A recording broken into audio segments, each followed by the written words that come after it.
এই একটা পাপ যদি কেউ না করে ইনশাআল্লাহ সে জান্নাতে যাবে।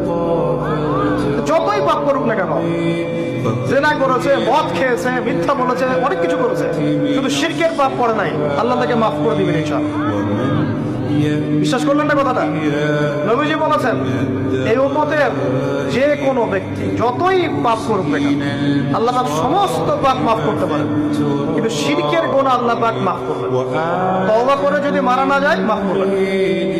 একটা এক্সাম্পল দিয়ে বোঝাচ্ছি তাহলে ক্লিয়ার হয়ে যাবে।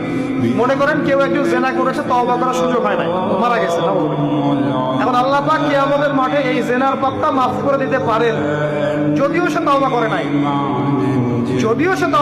আল্লাহ পাক এই পাপটাও মাফ করতে পারেন।